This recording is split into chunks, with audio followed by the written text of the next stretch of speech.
이 한간 때에는 상사에게 평소 어려운 점이나 모르는 사항을 질문하면서 근무 능력을 키워가는 것이 바람직합니다. 학교에서도 학생이 질문을 하면 반가워하듯이 직장 선배로도 후배나 질문이나 문의를 해오면 호의적인 반응을 보입니다. 특히 초년생에게는 문서 작성과 정리하는 법이 난감하다고 합니다. 그런 일은 어떻게 배웠는지 자서전에 쓴다면 더없이 좋은 경험이 될 것입니다.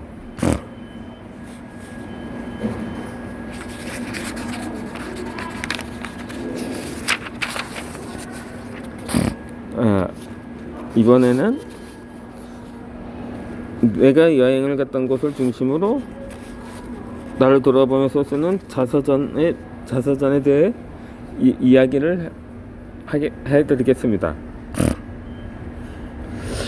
이 사람은 호기심이 있어서 생활의 활력을 찾기 위해서 재충전을 위해서 현실에서 일탈을 하기 위해서 여행을 합니다. 여행은 관광이라고 합니다. 여행한다는 것 자체가 자신이 평소 지내던 일상을 벗어나서 특정한 시공간에서 이루어지는 체험입니다.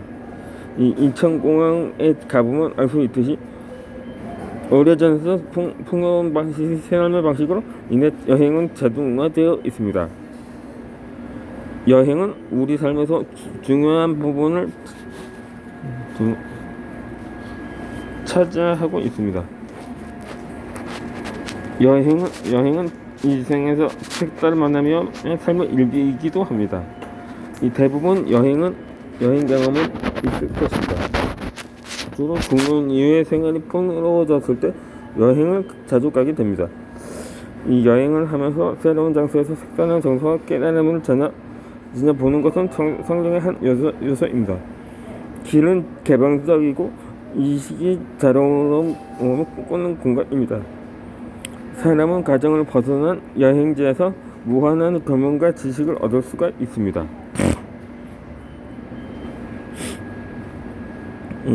어떤 자서전에서는 수필 작품으로 쓴 기억문을 중간에 그대로 인용하기도 합니다. 여행 경험에 대한 내용이 신명잡기 수필에서도 흔합니다. 그런가 하면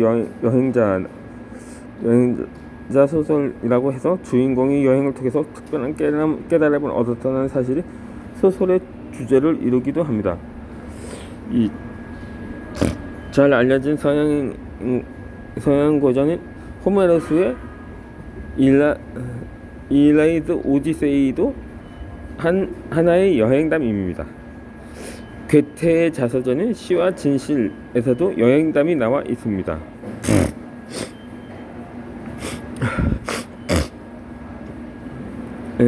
국내도 전혜린의 유고 수필집인 그리고 아무 말도 하나 하지 않았다 본문에 있는 해색의 포도와 네모 가수 등을 보면 저자가 독일로 유학을 갔을 때 정서를 회상한 내용이 있습니다. 유학생으로서 가격이 저렴을 발구하고 그 방에서 어떤 기분으로 화가에 임명하며 지내는가를 수레하고 있습니다. 독일 뮌헨이라는 특정한 장소는 저자에게 특정한 애착과 정서를 간직한 정신적 교양으로 남고 있다고 했습니다. 독일은 젊은 호기심과 절실했던 고독을 느끼게 해준 장소로 기억된다는 것입니다. 안개비와 유럽적 가수 등을 그리워한다는 말도 인상적입니다. 이 자서전에서는 이처럼 특별히 인상 깊은 추억을 안겨준 장소나 그들은 자신만의 독특한 사연 및 체험담을 쓸 수가 있습니다. 유학을 간 것과 여행을 간 것은 목적이 서로 다르지만 여행지에서의 이국적인 정서를 여러 현지 편견과 함께 나타나는 점을 강조하고자 하는 공통점이 있습니다. 이 자서전에서는 일생의 어느 시점에서 겪는 여행 체험을 통해서 새삼 자신을 돌아볼 수가 있습니다. 하다못해 학창 시절 소풍 간 것을 비롯해서 현장 학습이나 수학여행의 이야기도 포함이 됩니다. 1990년대부터 학교에서는 소풍이란 말은 현장 합숙이라는 말로 대체되었습니다. 이 학창 시절의 여행담을 쓴다면 주로 소풍 장소에서 있어선 친구들과의 즐거운 추억을 쓰는 예가 많습니다. 찜계란이나 과자 따위 간식거리를 나눠 먹었고 유달리 우정을 느끼게 되는 일이 있었습니다. 이런 추억담을 자전에 쓸 수가 있습니다. 중고생에게 두발 자유가 조치가 없었던 이 시절에는 소풍에서 오락 시간을 보내며 학교에서는 평소 허용되지 않았던 춤을 추고 유행가를 부르던 것이 유일한 일탈이었습니다. 그리고 소풍에 대한 추억을 떠올린다면 학생으로서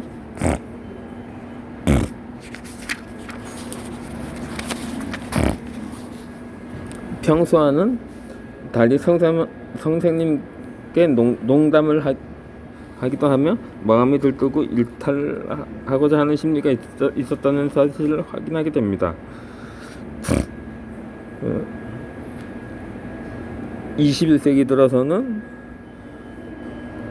여행 문화는 다양해졌습니다. 여행은 원래 타국의 역사와 문화를 배우는 시간입니다. 노동과 여행이 통합되기도 하고 자연 친화적인 여가 생활로 인한 여행이 있고 자아 실현을 위한 문화 활동을 하는 여행이 있고 젊은 층에게는 배낭여행이나 어학연수 여행이 등이 있습니다.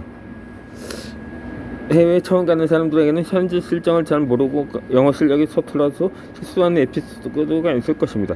보통의 기억문처럼 여행지에 대한 설명과 개인적인 감상을 서술해도 간혹 실수한 이야기도 들려주면 재미가 있을 것입니다.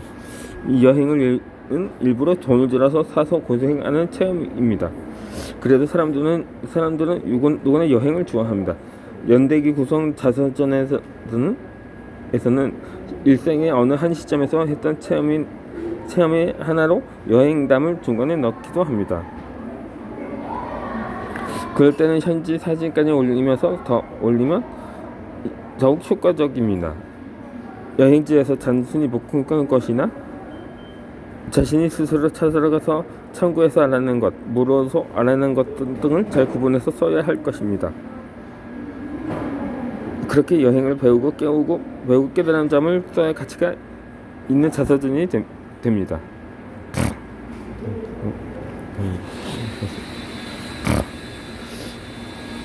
나의 종교관이나 그리고 내 삶에 영향을 주었던 국내 정치 상황을 중심으로 나를 돌아보기도 합니다.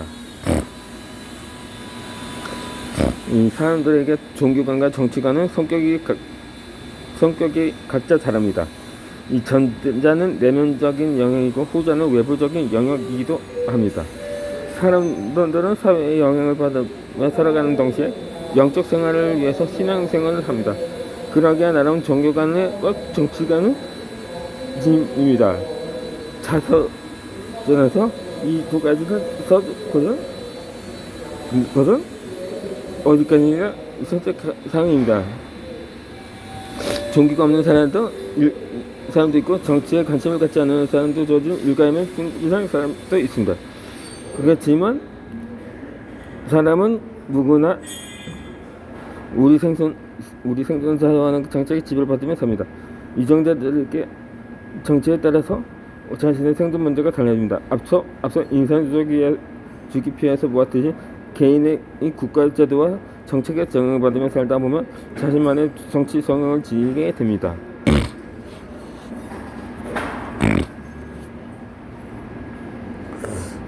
또한 사람들은 살면서 종교를 깎아놨는데 종교 생활은 하나의 정신적인 수양이며 가르침이기도 합니다. 늘 겸손하며 자신을 둘러싼 모든 상황을 제대로 바라보는 사실을 배우게 됩니다. 한편으로 종교를 지닌 사람이 서전에서 종교 생활에 대한 이야기를 쓰고자 한다면 그 종교에 입문하게 된 이후부터 그 종교를 통해 어떠한 것을 배우는가를 쓰면 됩니다. 흔한 예로 신앙 간증을 들 수가 있습니다. 그런데 신앙 생활은 늘 순탄하기만 한 것은 아닙니다.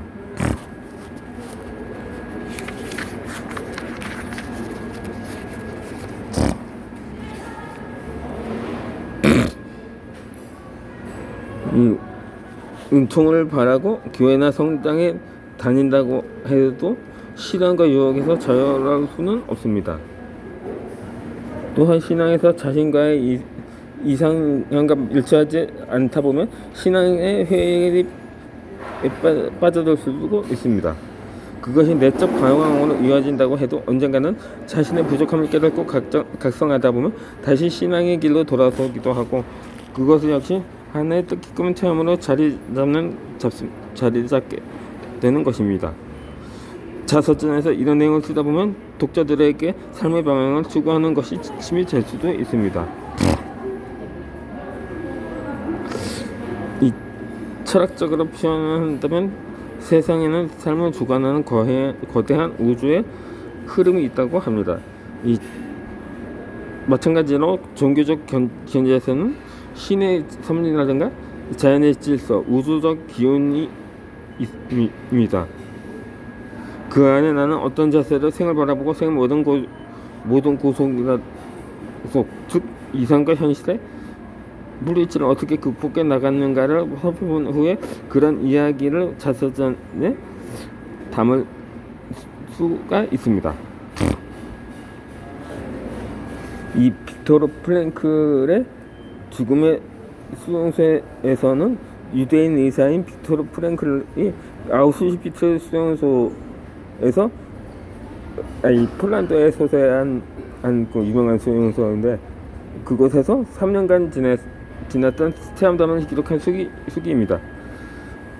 저자는 나치 치하의 오스트리아 비엔나에서 의사생활과 실험생활을 하던 중에 1944년도에 나치에 의해 수용소로 끌려갔습니다. 당시 1,500명 안에 끼어서 열차를 타고 며칠간 달린 끝에 이송이 되었던 것입니다. 이미 아내와 가족들은 죽었고 빅토르만 구설성으로 살아남았던 것입니다. 이후에 수감이 된 빅토르는 나약한 양떼와도 같은 처지에서 늘 공포와 굶주림, 노역, 부당한 구타 등과 같은 비인도적인 대우에 시달려야 했습니다. 그러자 수감자들에게는 하루에 빵 300g과 스프 1L이 본드가 지급되었습니다. 1리터가.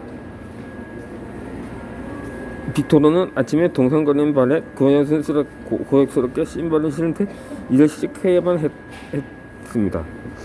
이 빅토르는 이런 최악의 상황에서도 견디는 수감자들을 보면서 이 교과서적인 의학 지식에서 어느 환경에서든 항상 옳지만은 않으며 인간은 어떤 상황에서도 적응할 수 있다는 존재라는 건 깨달았습니다. 수감자들은 그곳에서 가스실로 끌려가지 않고 끝까지 살아남은 것을 목표로 하루를 버팁니다. 그 와중에도 수감자들은 대부분 종교와 정치 문제에는 민감했다고 합니다. 빅토르 역시 종교적인 의지를 가지고 반드시 살아야겠다는 마음으로 버텼다고 합니다. 이처럼 신앙인이라면 종교적인 의지로 현실 문제를 타격해 나가기도 합니다. 그런 일 역시 자서전에 담을 수가 있습니다. 이 자신의 생애를 연대기적으로 서술하다 보면 당시 자신의 삶에 영향을 주었던 국내 정치 사회 상황을 비롯해서 세계적인 이슈가 있을 것입니다. 그 국내 상황과 상황을 비롯해서 사회의 역사적 변화와 성장한 개인의식과 그 구체적인 삶은 문학적 표현의 주된 내용이었습니다. 앞서 인생주기 피해서 살펴보았듯이 평범한 사람의 성장에는 사회와 역사적인 변혁에 영향을 받습니다.